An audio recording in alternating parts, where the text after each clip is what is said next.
કાલે થોડું ભગાવવું પડ્યું હતું, દાંત કાઢતા કાઢતા હસી મજાકથી જવું પડ્યું. આજે થોડુંક મજાનો વિષય છે કર્મનો સિદ્ધાંત. ઘણી વાર એ બધી વાતો કરતા હોય પણ બહુ શોર્ટમાં કરતા હોય, પણ આજે લોજિક સાથે આપણે વાતો કરવાની છે. પણ એની પહેલાં આત્માના વિષયમાં આપણે જ્યારે ચર્ચા કરતા હતા, એ વિષય ન સમજાય.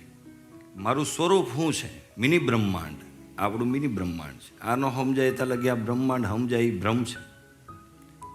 થોડીક એની માહિતી બાકી રહી ગઈ છે, એની આપણે ચર્ચા પૂરી કરી. તમને થોડુંક બોરિંગ લાગશે, એનું કારણ છે તમને કે એમ થાય કે આ બધું શું છે. એમ કાલ શરૂઆતમાં જેમ તમને 15-20 મિનિટ અડધી કલાક થતું હતું કે આ શું છે, એનું કારણ છે કે આપણે આટલા વર્ષોથી આપણું અસ્તિત્વ, હું આ છું, હું આમ છું, મારી ઓળખ આ છે, કાકાએ, ફુવાએ, ફૈબાએ, આજુબાજુવાળાએ બધાએ ઓળખાણ જે આપી હોય, એ ઓળખ આપણે જે સ્થાપિત કરી હોય, એ ઓળખ ઉપર કોઈ સીધો ઘા મારે આવીને સીધો જ, તો થોડીક તકલીફ પડે, જેથી કરીને બોરિંગ લાગે. કોઈ તમને એમ કે તમે આ છો નહીં. હવે આપણે કોઈ લગ્નની અંદર જાય, તમે કોઈ લગ્નની અંદર જાઓ અને તમારા મુખ્ય મહેમાન તરીકે ગયા હોય અને તમે જેવા જાવ એમ તમારા શેરવાની પકડે અને શેરવાની સામું જોઈને એમ કે વાહ જોરદાર શેરવાની, આવો શેરવાની, તમે જમશો શેરવાની? આહા હા હા. પછી ચોવણું પકડે ને ઘડીક તો આહા હા, નાડી બાડી બહુ જોરદાર.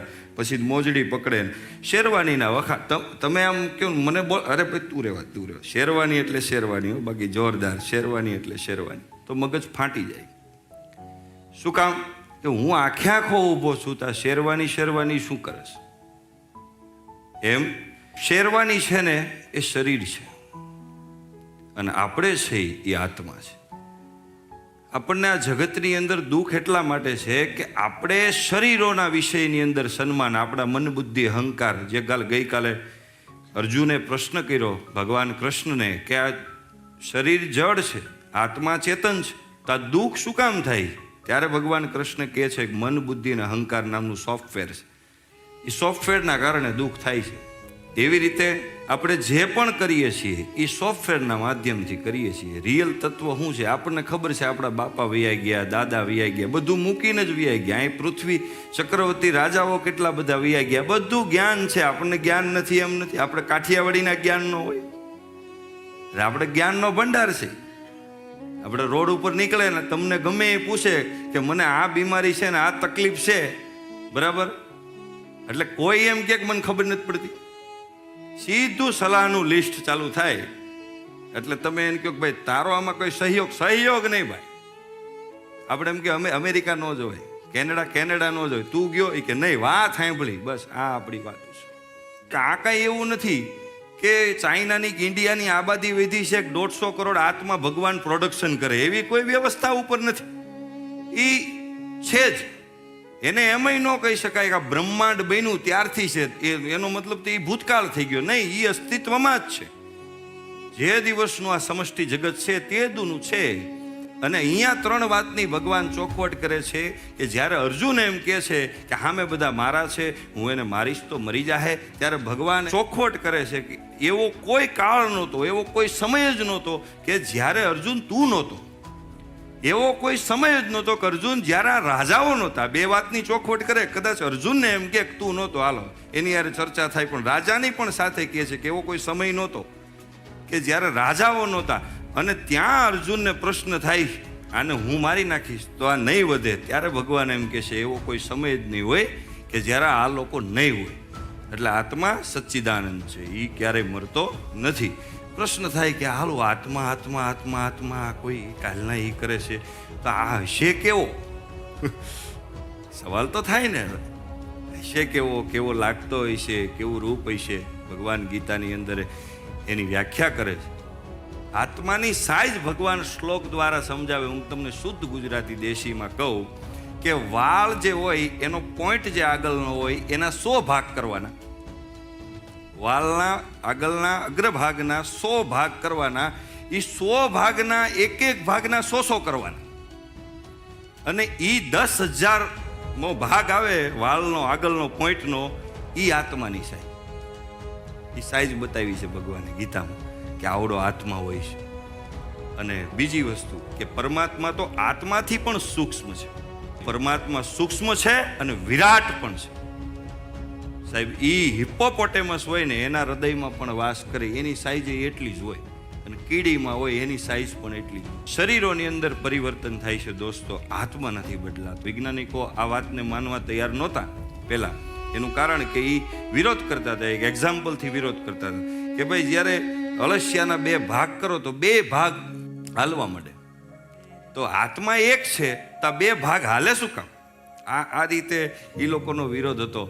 પણ હવે તો એ માને છે, પણ સૂર્યાસ્ત થઈ જાય પછી પણ થોડુંક સૂર્યનું અંજવાળું આ પૃથ્વી ઉપર હોય છે. એવી રીતના આત્મા છે ચેતનાનો સ્ત્રોત, જે આપણા શરીરની અંદર અંગે અંગ એકબીજા, આપણે ગઈકાલે વાત કરી, પગમાં કાંટો લાગે મગજ કે હાથથી કાઢ લઈ, એ ચેતના છે. એ ચેતના દ્વારા એ અમુક સમય સુધી જીવિત રહે છે. આપણે તમે બધાએ સાંભળ્યું છે, ગરોડીની પૂંછડી કાપો તો ગરોડી હલતી હોય, પણ એ થોડોક સમય, કારણ કે એની અંદર ચેતના છે. આપણે ગુજરી જાય માણા, બરાબર, માણા આવ્યો ગયો, પાછળ આપણે રોય કે નહીં? તડફડિયા મારી છે કે નહીં? આપણે મારી, ગુજરી ગયો માણા, રોય આપણે. શું કામ? કનેક્શન. આ બધા સ્ટેટમેન્ટ હું ભગવદ્ ગીતાના કહું છું. તમને હું અઘરી ભાષામાં નહીં, શ્લોક સાથે નથી સમજાવતો, અને એવો પ્રયાસ નથી કરવો, નહીંતર તમને ઘણું અઘરું લાગશે. બહુ ટૂંકી ભાષામાં આ છે બધા શ્લોક, તમે ભગવદ્ ગીતા વાંચજો, અને ગેરંટી સાથે આ 3 દિવસનો કોર્સ કરશો. પછી મારી એટલી જ ઈચ્છા છે કે તમે જ્યારે ભગવદ્ ગીતા વાંચો ત્યારે એક પ્રશ્ન ન રહેવો જોઈએ, મને સમજાતી નથી, બસ આ પ્રશ્ન ન રહેવો જોઈએ. સિમ્પલ તમે ભગવદ્ ગીતાનું વાંચન કરો, અને આપણે જેમ કહીએ છીએ વસુદેવ કુટુંબકમ, જ્યારે વ્યક્તિત્વનો વિકાસ થાય ત્યારે કુટુંબ આખું બદલે છે, સમાજ બદલે છે, રાષ્ટ્ર બદલે છે. એવી રીતના આત્માની સાઈઝ તમને બતાવી. અગ્નિથી બાળી નથી શકાતો, એને કોઈ બાળી ન શકે. આ વૈજ્ઞાનિકો પણ નહોતા માનતા, પણ વર્ષો પહેલાં કેમિકલ ફેક્ટરીની અંદર જલદ પ્રકારનું કેમિકલ વર્ષો સુધી રાખવામાં આવ્યું.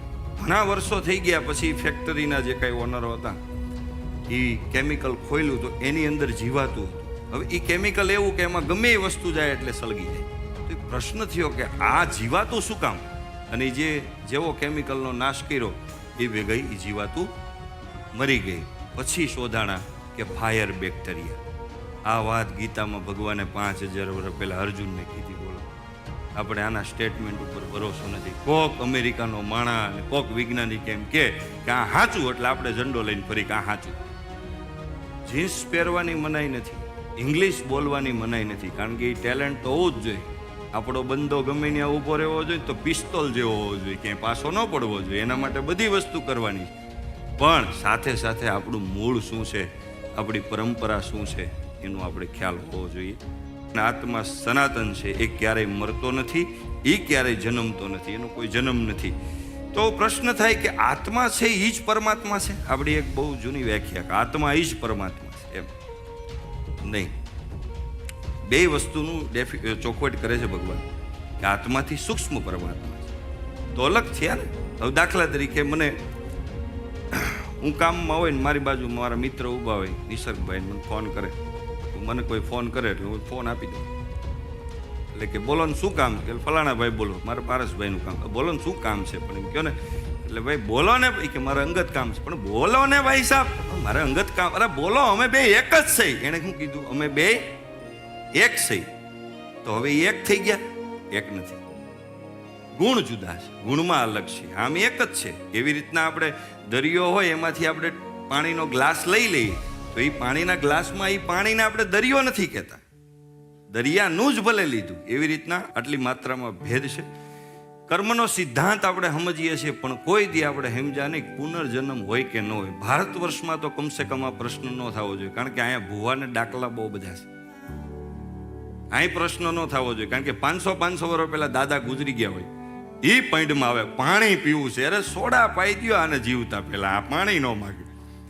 એટલે આપણે એ પ્રશ્ન ન થવો જોઈએ. પણ 58% અમેરિકાની પ્રજાતિ પુનર્જન્મમાં વિશ્વાસ કરે છે. ટૂંકી આપણે વ્યાખ્યા કરવાની છે. અને વર્ષો પહેલા આપણી સંસ્કૃતિ એમ કહેતી કે પુનર્જન્મ હોય, બરાબર, આપણે માનતા જ, આપણી માન્યતા નહોતી, સચોટ આપણે માનતા, પણ બીજા કોઈ ધર્મગ્રંથો અને સંપ્રદાયોને નહોતા માનતા, બીજી સંસ્કૃતિ. પણ આજે માને છે. અને આ સવાલ આપણે ભારત વર્ષમાં થવો ન જોઈએ. અને છતાંય થાય તો યુટ્યુબ ઉપર 3000થી વધારે કિસ્સા છે જેને પોતાના આગલા જન્મ યાદ. રહી ગયા છે. પણ છતાંય આપણે ઘણા લોકો આમાં એવા બેઠા છે કે એમ નહીં, પ્રમાણથી સમજીએ તો એના માટે